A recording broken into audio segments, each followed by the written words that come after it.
Hello, everyone, and welcome to the concession stand here on the KB Radio Network. I am your host, Kevin Reed, and welcome to the review of Netflix's new comedy film starring Kevin Hart, 72 Hours. And the film tells the story of a 40-year-old man who joins a bachelor party weekend with strangers after being added to their group chat by accident. Starring alongside Kevin Hart in this film, you have Marcello Hernández. I think he's on SNL. I know he looks familiar. I don't watch SNL that often anymore because it's not funny. But I think he's on there now. Mason Gooden, Teyana Taylor, who's popping up in everything lately. And this this film was a movie that initially I was like, hard pass. When I saw the previews for it, and then I said, it's, nah, I'll check it out. Maybe Kevin Hart can pull a nice comedy out of his behind. Plus, I needed a laugh. Who doesn't need a laugh every now and then? A good comedy comes along every now and then that would just, I don't know. It's like a swift kick in the butt. You kind of need it every now and then. And sometimes we just need that good laugh. And I was in the mood for a good laugh. Unfortunately, I didn't get it watching 72 hours. I don't know what it is lately. I don't know what it is. Kevin Hart didn't kind of fell off for me. I started off as a big fan of his. I still do respect him. I respect his hustle, his hard work, and his comedy of the past. But the problem is his comedy of the past is still the same comedy. He's the same person as you will find in Soul Plane. You're gonna find in 72 Hours. It's nothing new. I did not laugh in this film. Now, to be honest, I did get 3 good laughs. Sadly, I could count them. That just goes to show you how unfunny this movie is. I can remember all 3 laughs in this film, and 2 of them weren't for the comedy moments. It was just, it was like one real joke that got over with me. Everything else, it didn't work. I don't know. I don't know what happened here. Now, well, I do know.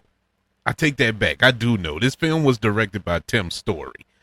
And my God, this was horrible. He adds to his illustrious resume of horrible movies. I cannot understand how this dude keeps working and keep getting these films like this. Maybe he cracked the formula. He just do the bare minimum of spewing out this mediocre stuff, and he keeps working because the man has not grown as a filmmaker. He legit peaked in his directorial debut with Barbershop, and that was his peak, and he came out swinging. That was a beautiful movie. I love that. Funny, heartfelt, great story, great cast. Everything worked in Barbershop. Perfect movie for when it came out. Now we fast forward to 2026 and the movies are just horrible. You go back to the Fantastic Four films with Jessica Alba. He butchered those. He butchered Shaft. He butchered the Tom and Jerry movie, that live action cartoon animated hybrid film that came out a couple of years ago. He's just not good. At least he doesn't appeal to me. And this is all my opinion, because while I was watching this movie, something kept talking in the back of my head for some strange reason. Like, there's an audience for this. Because I kept questioning, why was this movie made? What was the point of this film? And did they really think this joke was funny? And it was just stupid stuff like that. But as I was saying, that is not funny. Something in the back of my head was telling me somebody is watching this movie right now on the floor, dying laughing. And I had to take a step back. And I had to kind of flush out in my head all of my negativity. And so I got all my negativity out just at the first part of this review. You know, my problems with the movie was it wasn't funny. It's a bad, bad Hangover knockoff, you know, of the Hangover films. Just bad. I'm not lying. It's like they took every bad portion of all three Hangover films, all the bad parts, and just stuck it all in this movie. And that was 72 hours. It's mind-boggling to me. I don't know how this movie got made, or why did they choose to make it. This movie has some cameos, some real nice cameos, but let me tell you how predictable this movie is. You ready for this? You're probably not going to believe me, and that's fine, because I can't really prove it, but you just got to take me on my word.